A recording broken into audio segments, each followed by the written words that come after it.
बिस्मिल्लाहिर्रहमानिर्रहीम। अस्सलामुअलैकुम व्यूअर्स, कैसे हैं आप सब लोग? उम्मीद है खैरियत से होंगे। मैं भी खैरियत से हूँ और आज मैं लेकर आई हूँ बहुत ही मज़ेदार सी रबड़ी खीर की रेसिपी और ये बहुत ही आसानी के साथ बनके तैयार होगी और ज़रा जल्दी-जल्दी से मैं इसे बनाऊँगी। तो चलें रेसिपी को बनाना स्टार्ट करते हैं।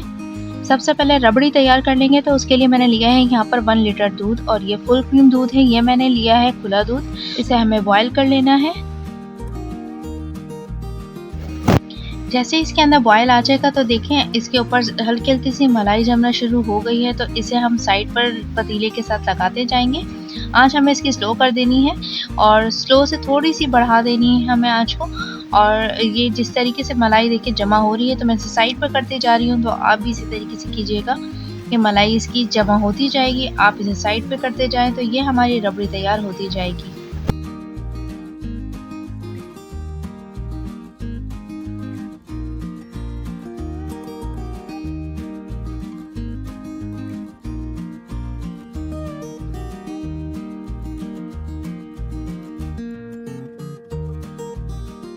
दूध खत्म होता जा रहा है और इसके अंदर तकरीबन अब हमारे पास काफ़ी सारी मलाई आ चुकी है। और अब मैं इसके अंदर डाल रही हूँ इलायची पाउडर 1/4 टीस्पून और 2 टेबल स्पून में इसके अंदर चीनी का भी शामिल कर रही हूँ और इसे कर लेते हैं मिक्स। अब साइड्स पे जितनी भी मलाई जमा हो गई थी इसे हम पतीले से हटा लेंगे और इसे इकट्ठा कर लेंगे।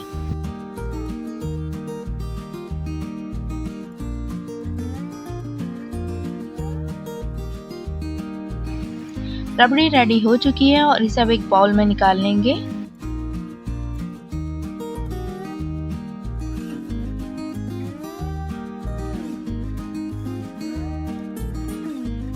अब खीर को रेडी कर लेंगे तो उसके लिए मैंने यहाँ पर लिया है 1 लीटर दूध और इसे भी मैंने बॉईल करने के लिए रख दिया। आप 1 लीटर से थोड़ा ज़्यादा भी कर लेंगे तो कोई मसला नहीं है, क्योंकि बीच-बीच में हमें दूध शामिल करने की ज़रूरत पड़ सकती है, क्योंकि इसमें जैसे-जैसे दूध गाढ़ा होता जाएगा तो हम मज़ीद दूध इसके अंदर शामिल करते जाएंगे।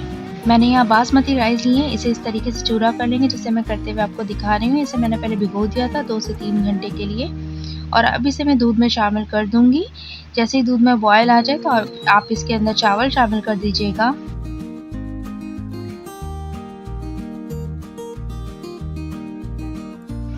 चावल शामिल करने के बाद हल्की आंच हमें कर देनी है चूल्हे की और इसे पकाते रहना है और इसे हमें इतना पकाना है कि चावल बिल्कुल अच्छा सा गल जाए इसके अंदर।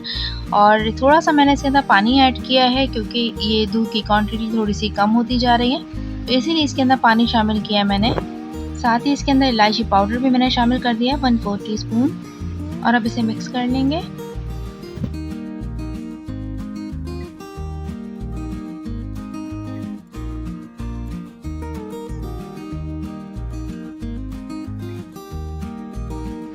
चावल इसके अंदर गल चुके हैं और अब इसे घोटा लगा लेंगे।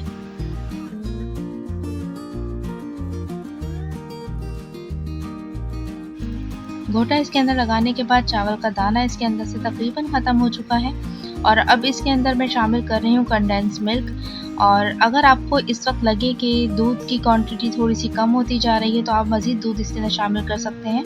अब मैंने इसके अंदर चीनी शामिल करी है। चीनी तकरीबन आप ले लीजिएगा आधा कप। और अब इसके अंदर हम बादाम, पिस्ते और खोपरा ये तमाम चीज़ें इसके अंदर ऐड कर देंगे।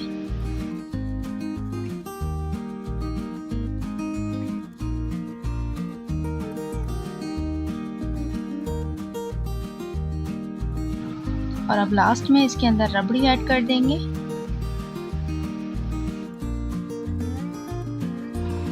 और इसे मिक्स कर लेंगे।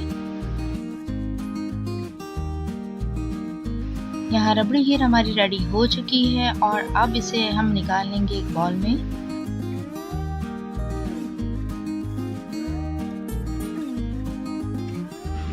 अब थोड़ी-थोड़ी सी इसके ऊपर बादाम, पिस्ते और खोपरा दोबारा से ऐड कर देंगे।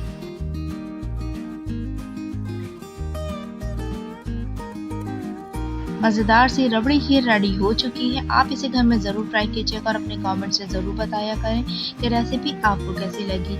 और अगर आपने मेरे चैनल को सब्सक्राइब नहीं किया है तो प्लीज़ कर दीजिएगा। अल्लाह हाफ़िज़।